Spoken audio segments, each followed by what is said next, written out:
Hello again, everyone, and welcome back to Reddit Aliens. I'm John, and as always, thank you so much for being here. Good topic, let's do it. What's something you said that was so horribly misunderstood that it still haunts you to this day? Please remember to like, share, and subscribe. I rolled my eyes and said, "Everyone knows women can't drive," in a sarcastic tone, and my boss at the time thought I was serious. And since I'm a woman, took it as a sign that I was a good Christian girl and wanted to be my boyfriend. I worked at a large chain pet store in college, and we had training on how to spot shoplifters. If we saw any of the red flags, there were subtle responses we were trained to use to minimize theft without confrontation. This woman came in about once a week for several weeks, showing almost every red flag: huge winter coat in summer, slow walking aisles and avoiding employees, never actually buying things. One day I started doing things like greeting her loudly, fixing shelves in the aisle she was in, and just generally keeping an eye on her. She responded by almost literally running from the store in a panic. Turns out, she lived in a supervised living community nearby with severe social anxiety and some developmental disabilities. Someone from the home came with her a few days after to help her feel comfortable in the store, since she loved seeing the animals so much and had assumed her experience was caused by paranoia and social anxiety, not employees actually following her around the store. I still feel like a shitty person, and this was over 20 years ago. One time, me and my friend were play fighting. For context, she's Asian and I am not. She said, "At least I don't have an ugly red car." So I said, "Well, at least I have eyes that can see right," which she obviously interpreted it as me making a comment about her having Asian eyes. We live in a town with almost no Asians, so she gets a lot of racism for being Asian. I was not referring to her eye shape, though. Basically, earlier when we were hanging out, we were looking at some shorts at the store, and she called them red, but they were maroon. So we had been joking the rest of the day about how she couldn't tell the difference. Just joking about how she couldn't tell the colors apart. Nothing about her eyes. And she didn't have any problem with it, obviously. So when I said, "Well, at least I have eyes that can see right," what I meant was, at least I can see that my car is maroon and not red. I didn't think anything of it when I said it, of course, but she replied with, "Well, at least I grew up in a healthy family," and I laughed and went on my way. We were already parting ways, joking with each other on the way out. I didn't take any offense from that jab, because I'm not sensitive to the fact of my life, so I still didn't realize anything was up. Obviously, when she said that, a bunch of other people in our friend group gasped, but I thought it was still all in fun.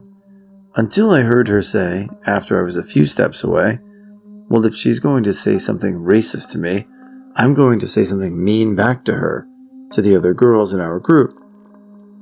I instantly ran back in and was like, whoa, racist? What do you mean?" She then said how I made fun of her Asian eyes, saying she can't see right. I instantly cleared up what I meant by saying that and apologized, saying I should have been more conscious about how those words could have been interpreted. She felt really bad too about saying that about my family. She was crying, I was almost crying. We patched it all up, and then and there, we're still good friends. But I still feel bad sometimes about not realizing how my comment sounded. Me at the drive-in. They'd got a new intercom thing, and it was so clear. At the window. "You sounded so good I could understand you." She gave me the weirdest look. Driving away, I realized I hadn't mentioned that it was the intercom that sounded good. And me, a white woman, had just told a Hispanic woman at the drive-in that I was impressed that I could understand her. I was so mortified I wanted to go back around and be all, "No, I meant the intercom," but thought I'd probably look utterly deranged so I just drove away feeling awful. I was in an indoor playground kind of place in Austin with my 2 young daughters talking to a friend about skiing. I was telling her how my family had property near Tao, but I never went there to ski because most of the slopes were black diamond and beyond my skill level. My younger daughter escaped across the room, and as I chased her down, I called loudly to my friend, "I just don't enjoy going. It's something like 60% black."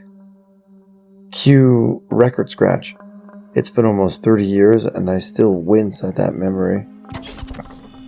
I was at a party talking to some old acquaintances about games we used to play as children. The Sims came up as a topic and people were sharing up things they used to do with the Sims, like removing the ladder from the pool or setting the kitchen on fire.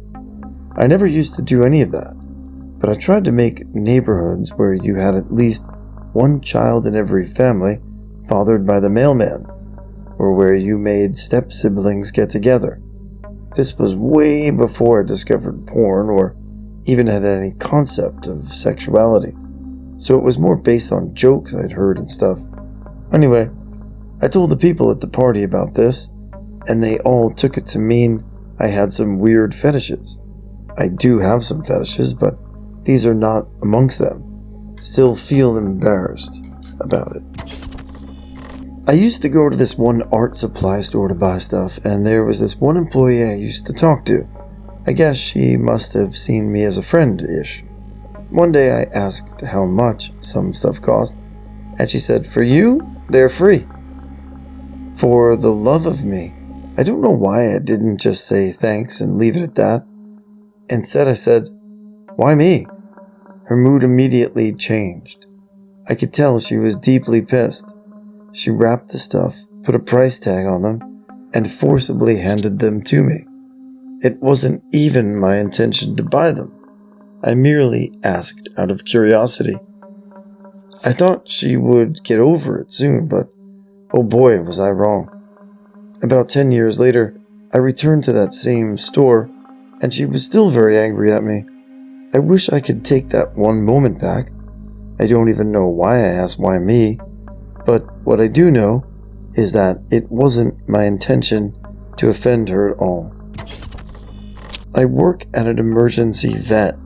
One afternoon, we had a cute little dog come in, and she was being held and doted on by the technicians for the entire time she was there. The family left to go get dinner while we ran some tests, and when they got back, I told them, "She's so sweet. I don't think she's been put down this whole time." The whole family suddenly got horrified looks on their faces, and one of them shrieked, "She was put down?" Cue me, frantically miming setting something on the ground, quickly babbling, No, she hasn't been set down. She's been held the entire time. She's fine." The rest of our exchange was incredibly awkward, with one of the family members shooting daggers at me the rest of the time they were in the waiting room. I will be forever haunted by this moment, and I will never ever use the phrase "put down" at work ever again. I just started dating my first husband near the end of spring semester, and he stayed with some friends that I didn't know for a few weeks before going home overseas for the summer. When we saw each other again in the fall, we hadn't spoken all summer, and he said, "Why didn't you call me?" It was before cell phones, and the number I'd had for him was his friend's house. And I responded, "I'm not really comfortable calling strangers." He took it as me calling him a stranger. And even now, after a 12-year relationship, 5 years married, a divorce, and 25 more years of friendship, he still claims I called him a stranger. In second grade, we were practicing taking dictation. We paired up, and one person spoke, and the other wrote down what they said. When it was my turn to write, I asked my partner to pause frequently because I wasn't a very fast writer. I don't remember exactly how I phrased it. Our teacher thought I'd asked her to not say very much at all, to give me less work to do. She stormed over, grabbed my arm, dragged me into the hall, and screamed at me until I cried.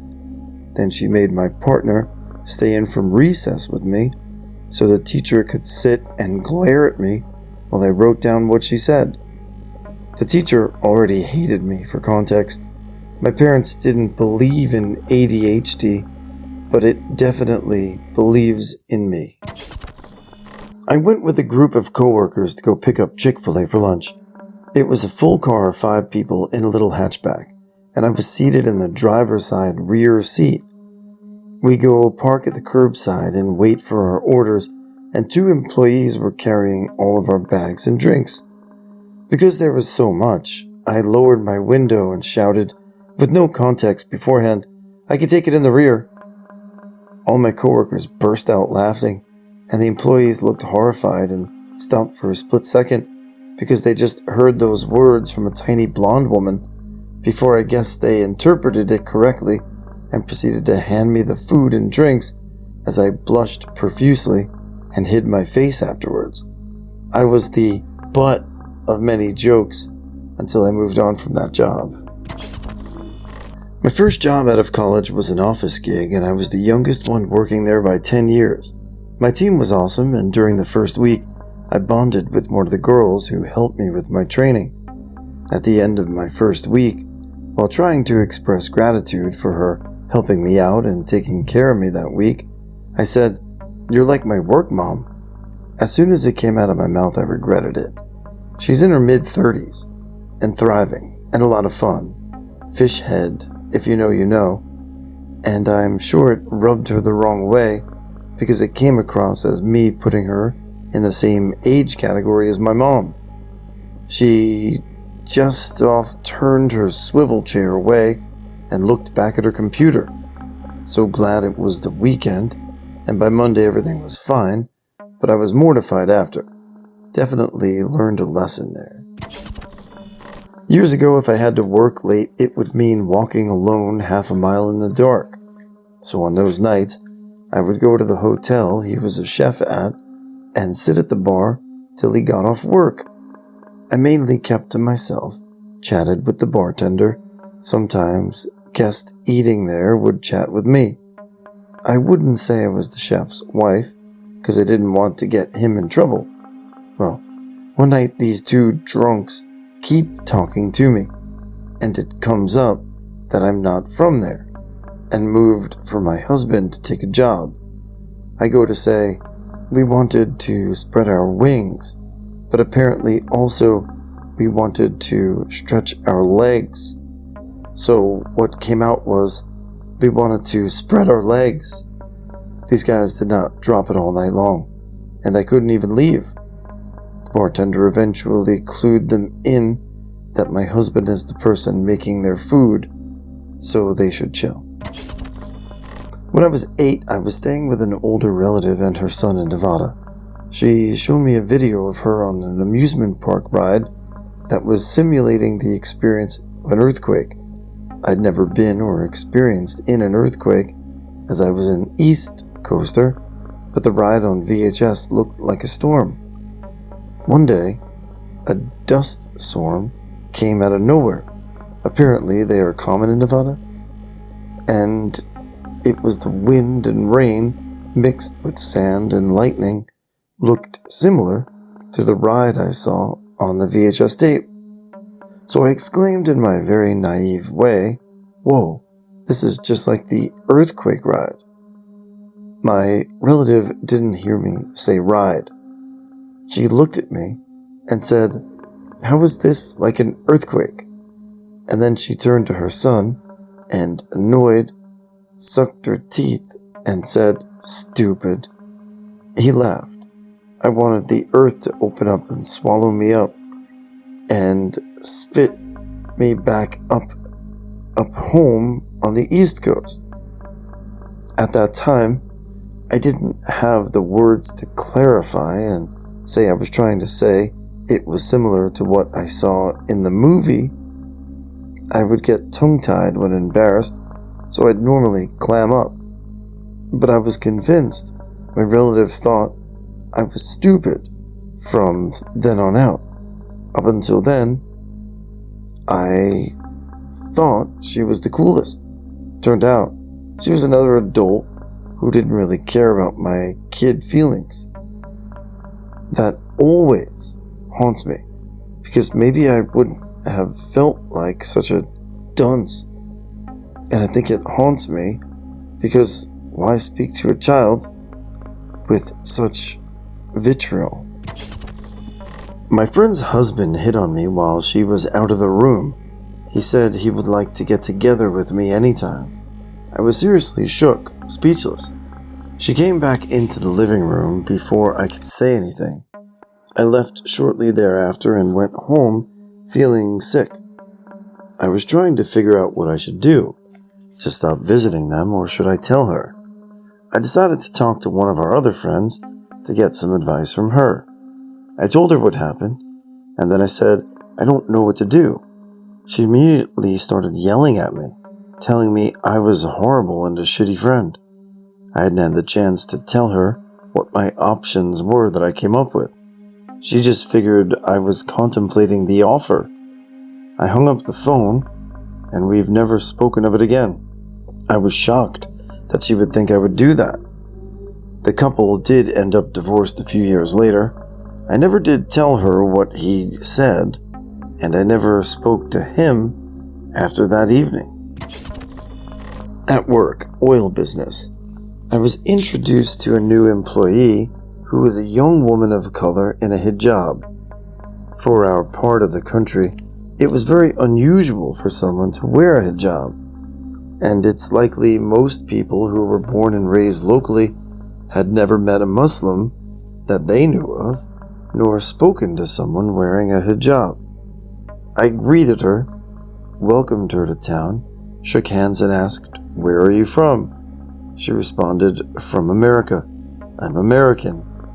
I was so horrified that I sort of disassociated and just smiled and nodded and said, "So nice to meet you," and moved along down the hallway. With what I wish I had explained was in my mind, I was thinking she was from Texas, probably Houston, because I'd heard there were some new hires from the Houston area. Instead, she probably dealt with me, the 50th person that day, thinking that she was an immigrant solely due to the gorgeous silk scarf she was wearing. I still cringe when I remember that, and I wish I'd explained it to her. In class, undergrad, and chatting with an older classmate, she was talking about how professors at our school aren't often remarkable, as most of them offer between 1 and 2 classes on average. She said something about how she wished they were more accessible and they offered more courses, specifically the one that taught the class we were waiting to begin at that moment, who was one of her favorite professors.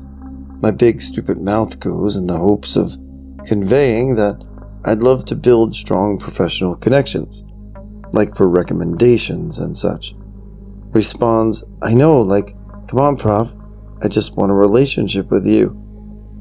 I felt myself dying right there. Instantly, she commented that his wife is gorgeous. Not sure if that was in response to what I had said or completely confidential. Still, it was just us two in the room. We were the usual early birds, but I took the moment as a sign to really and work on my verbal socialization skills. That my boyfriend and I had crabs. We bought a vampire crab enclosure a few years ago, and when we went to my parents' place shortly after, my brother and his girlfriend at the time were talking about what was new with each other. We told them that we had recently gotten crabs. My brother's reaction was to tell us we weren't allowed on the furniture. We explained and showed pictures and videos, and everyone understood that we didn't have those kinds of crabs. Anyway, A few weeks later, we go to Easter dinner. It's my boyfriend, myself, my parents, my brother, and some of his friends. We all decided to play Jackbox afterwards, and one of my mom's answers was, "That classy turtle's crabs." His friends didn't know that we had bought pet crabs. It was pretty awkward, and I'm pretty sure some of them didn't believe that we simply had pet crabs and not the other kind. To this day, even though we sold them less than a year after we got them, my brother's now ex-girlfriend will text me pictures of crabs. It still gets brought up from time to time about our crabs by other family members. My mom thinks it's hilarious that she was telling everyone about our crabs. My boyfriend and I think it's funny too. I went to a church camp with a few friends and later came back as a leader. This was when I was younger and still involved in a church. The first camp I was at, I had confided in a close friend that another friend of mine was affecting my experience. I was having a hard time making friends because I felt like my friend, who was a very beautiful lady, still very, very close friends today, was sort of flaunting herself to the people around her, and it was very exaggerated and distracting. She was touching all the guys, purposefully pushing up her boobs, talking over me, etc., and it was very obvious she had a thing for one of the guys in our group and was trying very, very hard to get his attention. I was both annoyed and also a little jealous, in all honesty, that she was getting all the attention from everyone at our table during activities and conversation and seeming to relish in it. I told this other friend who was a leader and who knew me, but not the other girl, and we had a discussion about it in which she ultimately said, "It's your camp experience. You should just go ahead and live it. Make friends. Life goes on." She is a very wise and kind lady, older than us, and was at one point a youth pastor at the church. The next time we're at the camp a year later, I brought up that this had happened at the previous camp to the lady I'd confided in as well as some other friends, and I told her name that I was feeling overlooked because other friend was distracting everyone, and she just told me to get over it. Don't know why it came out of my mouth the way that it just did, and it really hurt her feelings, as she's been very caring. We are all still friends, but every now and then I'm like, yo, what was that? I was on a 5150 hold at the loony bin for being a danger to myself, and I was expected to be released the next day. And it was a terrible experience overall, prison conditions with lots of violent people, and I got multiple stalkers during and because of my time there. But it kept me alive, so that's good, and I'm grateful for that. Anyway, the nurse who was distributing medications in the evening asked me how my day was, and without thinking, I instantly said, "Today was a good day. I didn't even have to use my AK." And her eyes widened and she said, "Excuse me?" And I said, "Oh my God, I'm not a violent person or a threat to anyone. That was a bad time to make a song reference." And she said, "What song reference?" And then they stationed a guard by my room specifically that night, instead of checking on me every 15 minutes like they had been doing. I was talking to my Japanese friend, and he was telling me something about his habit that was unconventional for his culture, and he was wondering why it wasn't more common, as it makes more sense. I outright told him, maybe because you're an outlier. English is not his native language, and was just learning, and outlier is a new word for him, and frankly a bit advanced for someone learning English. He paused and looked at me and changed the topic. Being Japanese, they are not known to be direct on how they feel. After that conversation, he became cold to me, and I have no idea why. It just later dawned to me that outlier might have sounded like a liar, and he thought I just called him that, a liar. To this day I feel guilty and horrible for not explaining it better. I have a bit of an Appalachian accent, Eastern Kentucky version, but I grew up in Indiana, so it stands out. While visiting some friends in Indianapolis, we were out walking around when one of my friends spots an unleashed dog sniffing around in someone's yard ahead of us. One of my buddies is a little skittish of dogs, especially bigger dogs. He slows down and asks aloud, "Damn, is that a pit bull up there?" Cue my unthinking response, "It's a coon dog." Several of the neighborhood folks' heads just snap to attention, including the friends in my group. I immediately hear rumbles of, "What the did you just say?" And then it hits me.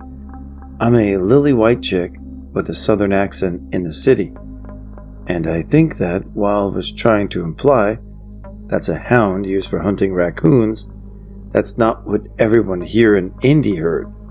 They think I just said, "It's a shitty racial slur dog." My friends, of course, believed me when I explained myself, but I was still mortified because there were people out and about in the neighborhood who overheard and were openly upset by what they thought was me being loudly and unapologetically racist. I still squirm with discomfort, wondering if I ruined someone's good day or hurt them deeply, because maybe they heard the first comment, but not my explanation. Not something I said, more of something I did. I was probably in kindergarten at the time, and had just been practicing making funny faces. One particular night, I was really into pulling the skin near my eyes back from the temple area. My parents had friends over for dinner, friends who happened to be Asian. After they left, my dad asked me if I was trying to make fun of them. I was mortified. It never crossed my mind. But, to this day, I cringe at the thought of me seemingly being a racist asshole to them and those people's faces who were just over for a visit. A nice memory my brain likes to trot out as I'm trying to fall asleep. It was an old cracked article. Husband and wife visit the hospital. He has bite marks on his genitals. She had with burn marks on her head. They refuse to say what happened. Even when the cops show up, they refuse to answer. The cops demanded an answer, probably assuming it was something SA related. Turns out, she was giving him a blowjob while he was cooking bacon. A tiny bit of grease flung out, as it always happens, and it landed on the back of her neck, and she bit down hard. He panicked and accidentally tilted or flung the pan upward, while panicking, resulting in more hot grease pouring on her, the pan dropping on her head, and her biting harder. In the end, neither they or the cops pressed any charges. So, I know this one kind of stands out from the other stories because there isn't something that was directly said, so it may not fit into this, but while it is here, let's discuss. So, if you're going to engage in activity like that, make sure you choose a food that doesn't have a chance to splatter anywhere. Like, for instance, maybe if you're making bacon and you want to do other things, maybe just put the bacon in the oven. And you could do that too. 375, 25 minutes in a cold oven, perfect bacon. And 25 minutes to do whatever you want. Have fun. When I was 14, there was a girl in my class who was known for having a very poor family. She was kind of lonely, not a lot of friends, often mocked by people. I remember we were waiting for the teacher to arrive, and I noticed she had new pair of shoes. They were looking like bowling shoes, so not very fashionable for a 14-year-old teenager, but I always like vintage stuff. So in an attempt to say something nice to her, I go, "I love your shoes, they look like bowling shoes." As soon as I finished the sentence, the whole classroom laughed as they thought it was a joke. She looked at me with this disdain I'll never forget. The next day she came with the same old basket she was wearing before that. I still think about it sometimes and feel terrible about it. Taught 12th grade at a prep school in the deep south. I was at the end of my first year teaching as a young, naive 21-year-old who made pretty much every mistake in the book, but thankfully was also good at what I did. And so, for the cherry on top of that year, The principal announced the results of the student body election over the school-wide speakers, culminating with student body president, and I, being an idiot, said, "Well, there goes the neighborhood," for absolutely no reason, except that it just popped into my head. Yes, dear reader, you can probably already guess what I did not know. The newly elected president was black, in an overwhelmingly white school. Did I mention in the Deep South already? I know, but I have to mention it again. There were a few gasps, which I attributed to my wit. I had then largely forgotten about it until 5th period. A sweet girl came up to me before class and said, "I'm guessing, since it's you, that you don't know who the new president is, right?" All the oxygen got sucked out of the room when I learned the important detail. I honestly thought I'd pass out. She said, "Don't worry, everyone knows you didn't know, but you should really think before you speak." Has been haunting me for nearly 25 years.